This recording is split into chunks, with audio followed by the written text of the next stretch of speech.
din, so kailangan maganda din ang tubo. Doon po sa hindi familiar, ang 5-6 po, pautang ka ng 5-6 ang balik sa'yo, so more than 20% kasi, so halimbawa po, papautang ako 5,000 pesos sa palengke, babayaran ako ng 200 a day. So at the end of the month, 6,000 na yan.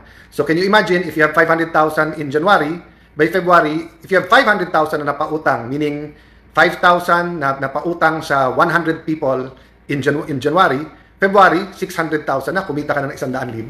O, yung 600,000 mo, 20% nun, 120,000, 720,000 na pera mo sa March. Give or take, kasi yung iba hindi nagbabayad kasi hirap din. But ang point ko, kung ikaw ay may-ari ng palengke o ikaw ay isa sa tenant din na hindi nangungutang pero maganda takbo ng negosyo mo, yung mapautang mo at less interest, or for example, siguro shout out ko si Doc Alvin Ang, no? Sila nung asawa niya,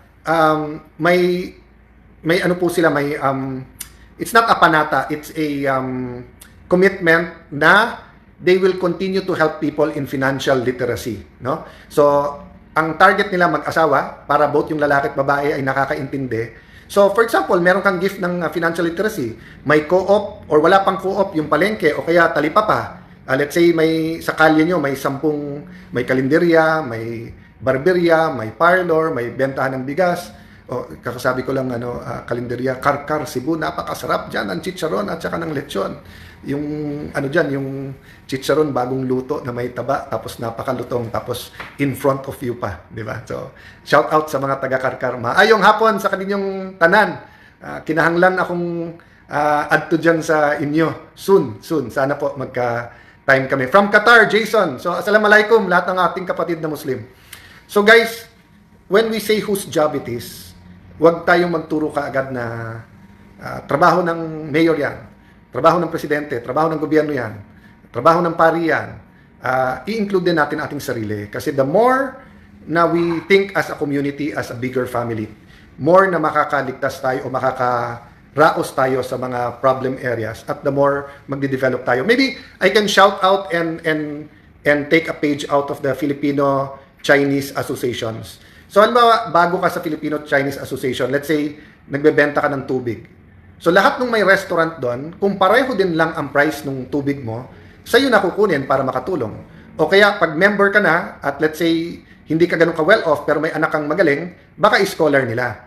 So, yung sense of community, yung tribalism itself, minsan masama, na parang my tribe versus your tribe. But yung sense of community sa isang tribe, maganda po yun. So, yun ang aking konting sharing at contribution sa inyo ngayong hapon, going to Sunday na nag-iisip. Thank you po sa lahat ng nagbabanggit sa Taguig. I will continue to invite not only Senator Lacson, not only his staff, but everyone. Iba kasi yung sa papel-papel, iba yung sa picture-picture. Tignan nyo yung budget, pumunta kayo sa lugar, makikita nyo yung nandyan talaga yung project at magaganda. Again, to the best of my knowledge. But thank you sa lahat ng encouragement. Lori Ann Alcazaren, Zara Punsalan, Rosemary Diwa, God bless you too. So guys, when we are asked, whose job is it? Anong biblical principle doon? Sabi po sa Bible, love God with all your heart, with all your strength, with all your mind, above everything and everyone. But may kasunod, love others as you love yourself. So question, kung gutom ka, will you feed yourself? Kung may sakit ka, will you bring yourself to the doctor? Kung sinabi ng doktor may kailangang gamutin, will you spend for yourself na paggagamot? Or wag ng sarili mo, mga mahal mo sa buhay. So paano natin ibabalik? Di ba nung araw pag sinabing probinsya, it's less high-tech than the cities, but yung hindi lang yung bait ng tao, but yung sense of community, yung parang yung kapitbahay mo, pamilya mo rin, nandyan. Sana maibalik natin yon sa buong Pilipinas. Ngayon kasi minsan dahil sa Facebook, dumadami din kagalit natin.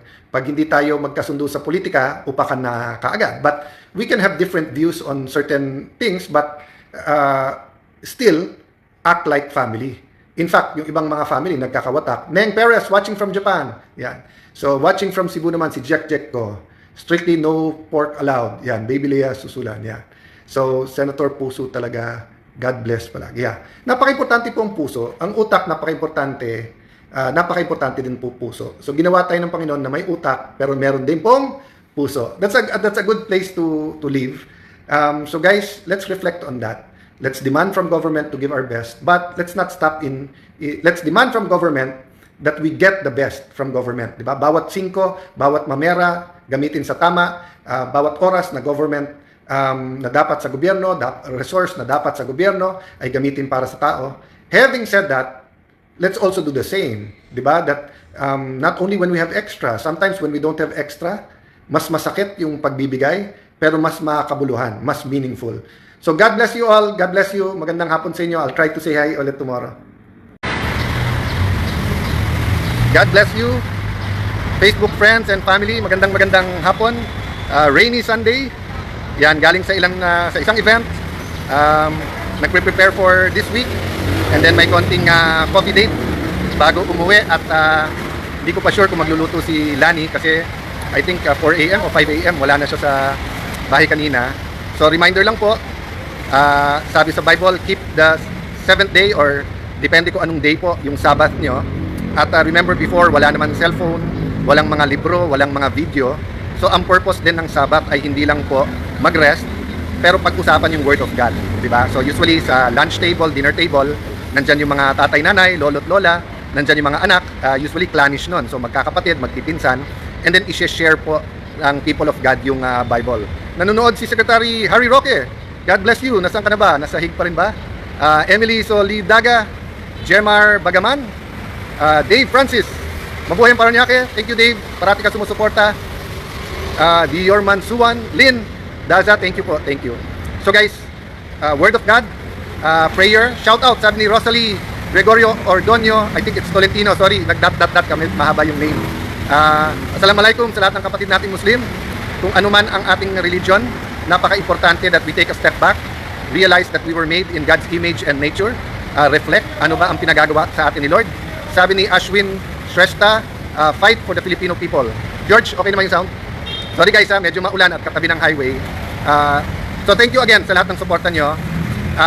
Dami nagte-text sa akin at tinatanong kung ano ang motibo o kaya sinasabi sa akin motibo ni Senator Lacson kasi sabi niya I crossed the line. Kaya araw-araw ako na lang at exclusive ako ang binabanatan at nililink ako sa basta't nangyari sa Taguig. At kahit hindi nangyari sa Taguig, ako na lang may kasalanan.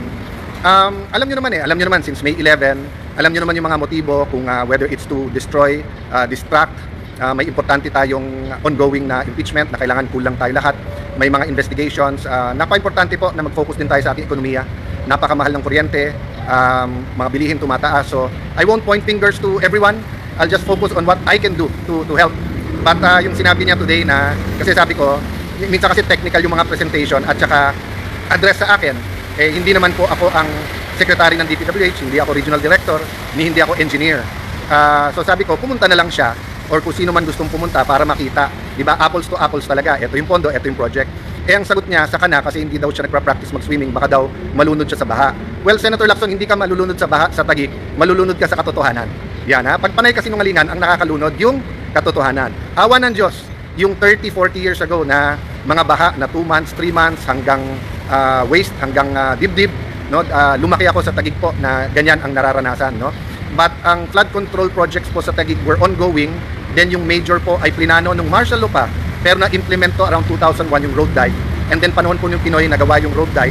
And then yung expansion ng road dike na pinipintasan nila ngayon na sinasabing flood control for reclamation, yan po ay during Duterte time. At nung inumpisahan pa nga yan, iba pa yung congressman namin. But the point is, hindi ka malulunod sa baha dito. I mean, barring 10 days of rain or an extraordinary rainfall na may mabara. Kasi kahit pa paano, compared to the other Metro Manila cities, flash flood or certain areas na lang po. But I continue to invite everyone, see the beauty of Taguig.